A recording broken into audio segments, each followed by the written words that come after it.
Offshore में career बनाकर आप लाखों कमा सकते हैं और सबसे बड़ी बात इसमें रोटेशनल बेस पे ड्यूटी रहती है, यानी ऑन ऑफ का।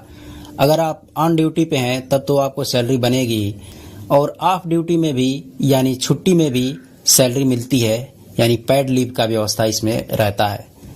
इस वीडियो में हम बात करेंगे ऑफशोर इंडस्ट्री के रोस्टाबाउट पोजीशन के बारे में, जो कि एंट्री लेवल का पोजीशन है ऑफशोर ड्रिलिंग प्लेटफॉर्म और ऑयल रिग के लिए, जो कि रोस्टाबाउट एक सपोर्टिव और मेंटेनेंस और हार्डवर्क का काम होता है। इस वीडियो में रोस्टाबाउट बनने की पूरी प्रक्रिया स्टेप बाय स्टेप बताई गई है, जैसे कि eligibility criteria, training, document, job पाने के तरीके, भारतीय एजेंसियां और कंपनियां जो रोस्टाबाउट के तौर पे ऑफशोर में फर्स्ट प्लेसमेंट कराती है, इसके साथ ही ऑफशोर ड्रिलिंग ऑयल फील्ड की कंपनियां जिनके प्लेटफॉर्म पे आप जॉब करेंगे उनके बारे में जानकारी, रोस्टाबाउट को कौन कौन से काम करने पड़ते हैं, उनकी ड्यूटी और रिस्पॉन्सिबिलिटी क्या होती है ऑफशोर प्लेटफॉर्म पे, सैलरी एज अ भारतीय रोस्टाबाउट आपकी सैलरी कैसे मिलती है, क्या रहती है, फ्रेशर रोस्टाबाउट की सैलरी क्या होती है, एक्सपीरियंस्ड रोस्टाबाउट की सैलरी क्या होती है, ड्यूटी रूटीन यानी काम का रूटीन क्या होता है, वर्क शेड्यूल क्या होती है और जरूरी एक्स्ट्रा टिप्स। जैसे भोजन में संतुलित नमक की जो भूमिका होती है, वैसे ही रोस्टाबाउट से रिलेटेड इस वीडियो के बीच में जरूरी टिप्स दिए गए हैं जो बिल्कुल भी मिस ना करें। तो रोस्टाबाउट बनने के लिए पहली क्राइटेरिया जो है एजुकेशनल क्वालिफिकेशन में देखा जाए तो आपको मिनिमम 10th या 12th पास होना चाहिए और अंग्रेजी का बेसिक नॉलेज और कम्युनिकेशन स्किल होना चाहिए, क्योंकि ऑफशोर जॉब ये इंटरनेशनल लेवल का जॉब है।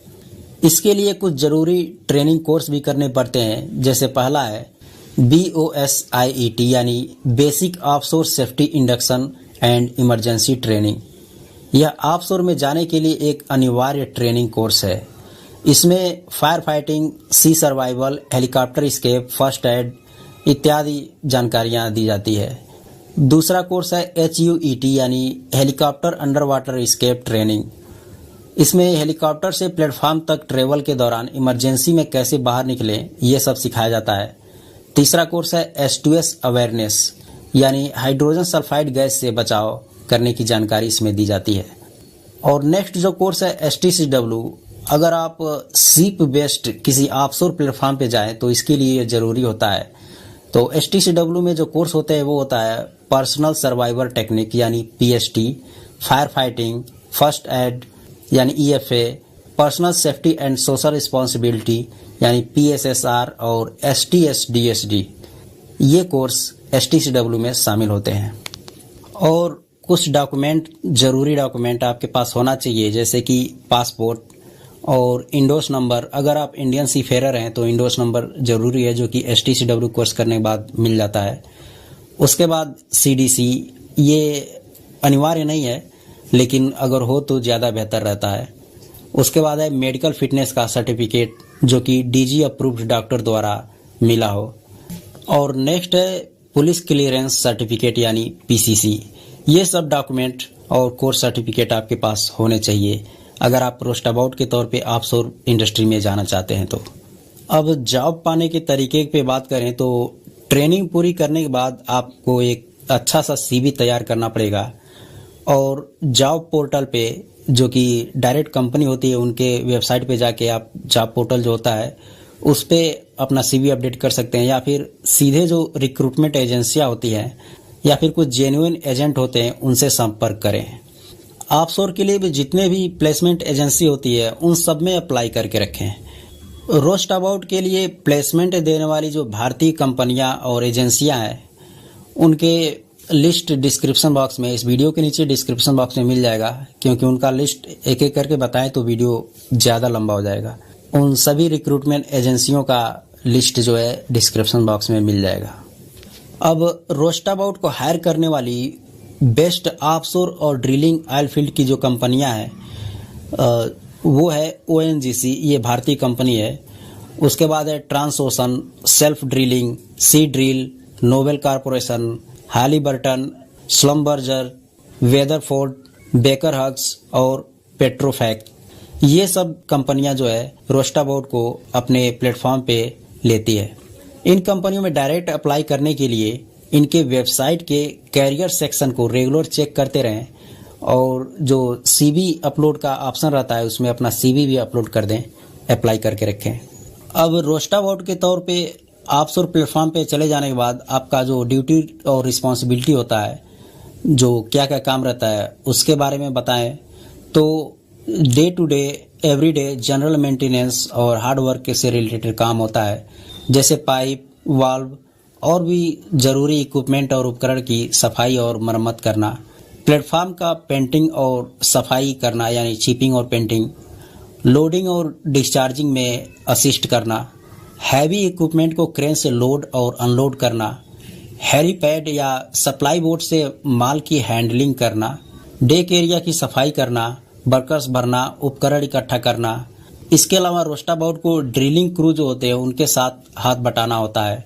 ड्रिलर्स और रफ नेक्स को पाइपिंग, केसिंग, टूल्स इत्यादि लाने में मदद करना और सेफ्टी मॉनिटरिंग से रिलेटेड भी काम होते हैं, जैसे हैजार्डस एरिया को मार्क करना, ऑयल स्पिलेज जो हुआ है उसको क्लीन अप करना, सफाई करना, फायर सेफ्टी गियर का रख रखाव करना, इमरजेंसी मॉक ड्रिल में इस्तेमाल होने वाले उपकरण का रख रखाव करना, जैसे लाइफ बोट, फायर इक्विपमेंट इत्यादि, इन सब का लेसिंग, अनलेसिंग और रख रखाव करना।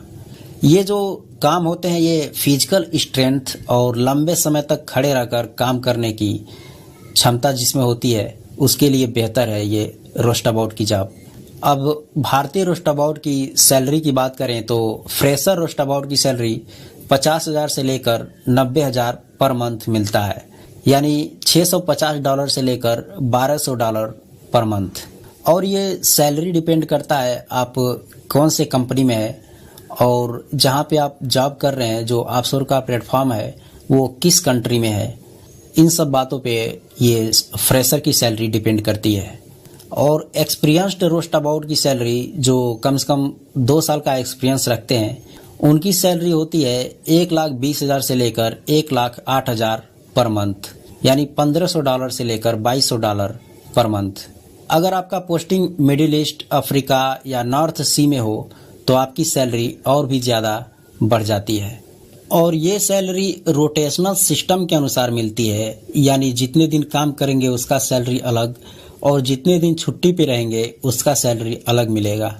और अब वर्क शेड्यूल की बात करें यानी काम के रूटीन का, तो डेली नॉर्मली 12 घंटे का शिफ्ट वर्क रहता है, यानी या तो दिन में 12 घंटे कंटिन्यू काम करना पड़ेगा या फिर रात में 12 घंटे कंटिन्यू काम करना पड़ेगा। और ये चेंज होता रहता है, एक हफ्ते 12 घंटे दिन में तो नेक्स्ट हफ्ते नाइट में काम करना पड़ता है। और जैसे मर्चेंट नेवी के जहाज पे वीकली छुट्टी रहता है तो इस पे कोई वीकली छुट्टी नहीं रहता है, क्योंकि ये रोटेशनल सिस्टम का जॉब है। अब रोटेशनल शेड्यूल की बात करें तो इसमें 28-28, 35-35, 42-216 या 60-302 ऐसे रोटेशन में रहता है, यानी 28-28 रहेगा तो 28 दिन ड्यूटी और 28 दिन छुट्टी और पेड लीव मिलता है, यानी छुट्टी पे भी पैसे मिलते हैं। और 35-35 की बात करें तो 35 दिन ड्यूटी और 35 दिन ऑफ रहता है। हर कंपनी का रोटेशनल सिस्टम अलग अलग होता है और इसी के हिसाब से सैलरी मिलती है। रोस्टाबॉट का जॉब इंडियन क्रू के लिए एक माइलस्टोन होता है, क्योंकि एक्सपीरियंस मिलने के बाद आपको रफ नेक, फ्लोर हैंड या डेरिक मैन जैसे अच्छे पदों पर प्रमोशन मिल जाती है, जिनकी सैलरी बहुत हाई होती है। अब कुछ ज़रूरी टिप्स की बात करें तो BOSIET कोर्स ये बहुत महंगा कोर्स होता है, यानी 50,000 से लेकर 80,000 तक का ये कोर्स होता है। तो ये कोर्स करने के लिए किसी फर्जी एजेंसी के चक्कर में ना पड़े, नहीं तो सब बर्बाद हो जाएगा। कोई भी कोर्स करें तो हमेशा DG शिपिंग ऑफ इंडिया द्वारा अप्रूव्ड जो मैरीटाइम ट्रेनिंग इंस्टीट्यूट होता है उसी से करें, अन्यथा आपका कैरियर बनने से पहले ही ख़त्म हो जाएगा। और DG शिपिंग द्वारा अप्रूव्ड इंस्टीट्यूट चेक करने के लिए आपको DG शिपिंग के वेबसाइट पर जाना होगा। इसके लिए ब्राउज़र में DG शिपिंग ऑफ इंडिया लिखना होगा। उसके बाद इस वेब लिंक के नीचे मैरीटाइम ट्रेनिंग लिखा है, उस पर क्लिक करें। फिर उसके बाद अप्रूव्ड ट्रेनिंग इंस्टीट्यूट पर क्लिक करें। अब यहाँ पर उन सारे कॉलेजों का लिस्ट खुलकर आ जाएगा जो DG अप्रूव्ड है। उन कॉलेजों में कौन कौन से कोर्स कराए जाते हैं वो भी है, और और इस वेबसाइट में किसी कॉलेज में जो कोर्स कराना इंक्लूडेड नहीं है। अगर वो कॉलेज उस कोर्स के लिए आपको ऑफर दे तो ना करें, क्योंकि उन कॉलेज में उस कोर्स को कराने की मान्यता डीजी शिपिंग ने नहीं दी है। अगर स्पेशली किसी कॉलेज को चेक करना हो तो यहाँ पे लिख के उसकी जानकारी ले सकते हैं। यहाँ पे लिखने पे उस कॉलेज का नाम और पूरी जानकारी आ जाएगी। अगला टिप्स है कि अगर आपने जीपी रेटिंग या आईटीआई किया है तो आपको प्राथमिकता मिल सकती है। तो जीपी रेटिंग और आईटीआई करने के बाद भी आपको रोस्टाबॉट में जॉब मिल सकता है। और रोस्टाबॉट में फर्स्ट प्लेसमेंट के लिए अगर आपके रेफरेंस में कोई हो तो उसका रेफरेंस लगाकर जॉब पा सकते हैं। जैसे कि आपके खानदान का कोई हो, परिवार का हो, दोस्त या कोई भी जानकारी का परिचय का हो, उसका रेफरेंस लगा के जॉब पा सकते हैं। अधिकतर ऐसे ही जॉब मिलता है। या फिर ऑन सोर पर आप काम करें, उसका एक्सपीरियंस लें, उसके बाद ऑफ सोर में रोस्टाबॉट के तौर पे जॉब मिल जाता है। वीडियो अच्छी लगी हो तो चैनल को सब्सक्राइब और वीडियो को लाइक जरूर कर दें।